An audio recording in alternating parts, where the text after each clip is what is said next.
Hey there, folks. It's Zach, and feel free to argue. I'm back from my vacation, hanging out under my tree. And I was checking up on the news. It's nice to see that the end of the world hasn't stopped while I've been gone. People have been busy working on it.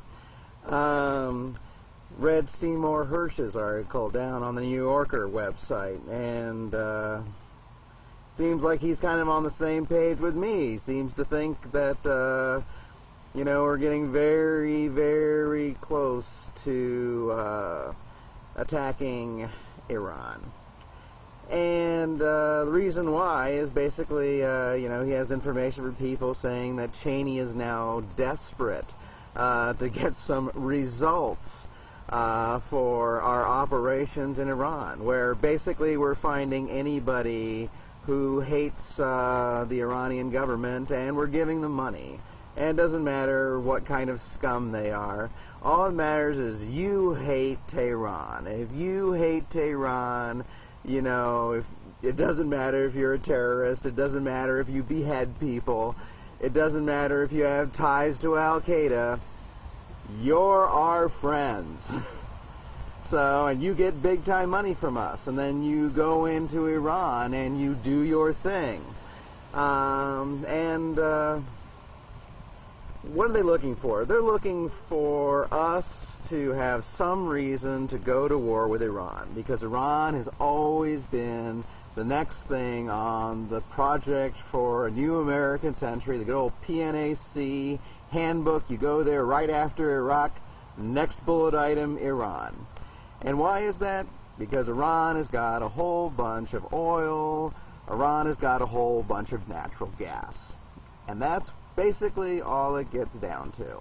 I mean, they're going to talk about, democracy, maybe they're going to talk about, some kind of provoking incident, but rest assured, we're already provoking away.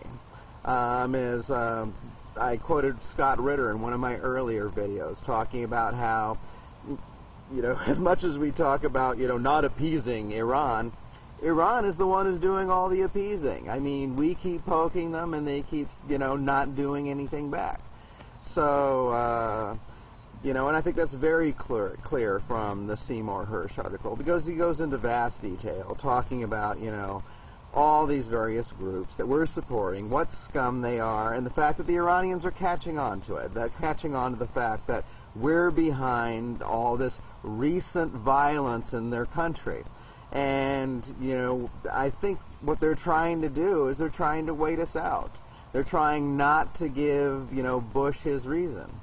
And I don't know. I don't know how far down the line we're going to go. Are we going to just totally make something up like, the Gulf of Tonkin or the Maine? I mean, it's not like there's no, precedent for it. And there's all this rhetoric. And I'll tell you one more thing that I find profoundly disturbing about all this.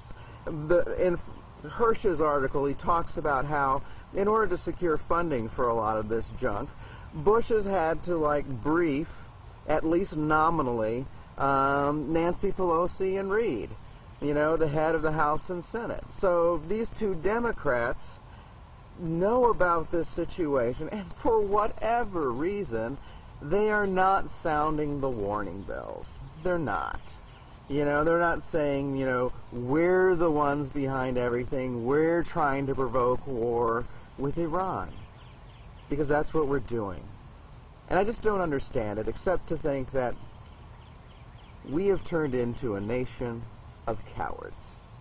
There's just no other way to say it.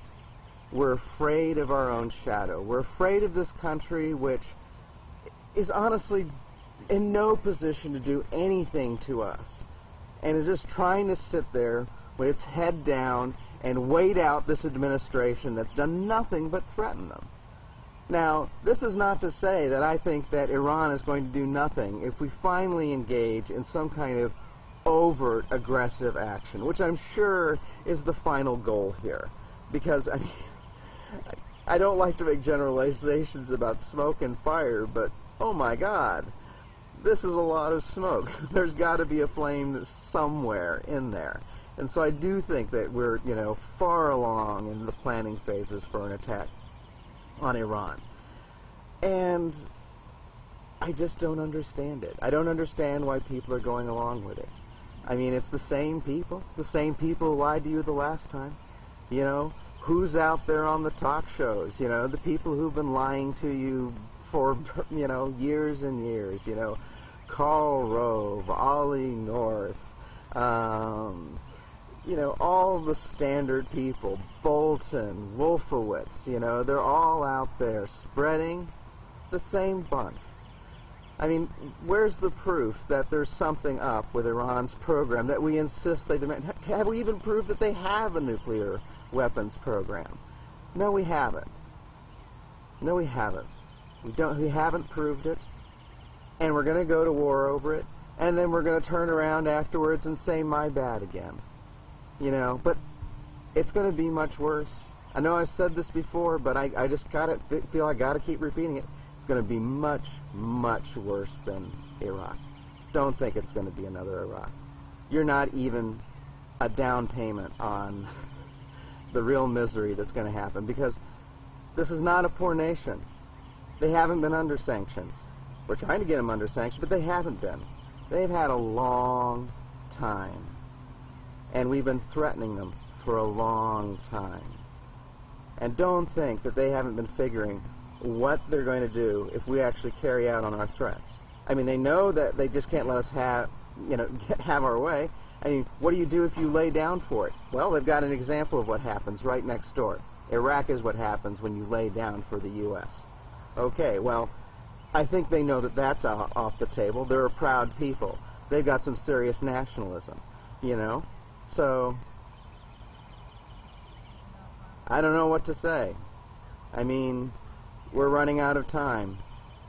I really feel it. Please, people, do something. Talk. Be active. Write letters. I'm serious. We're running out of time.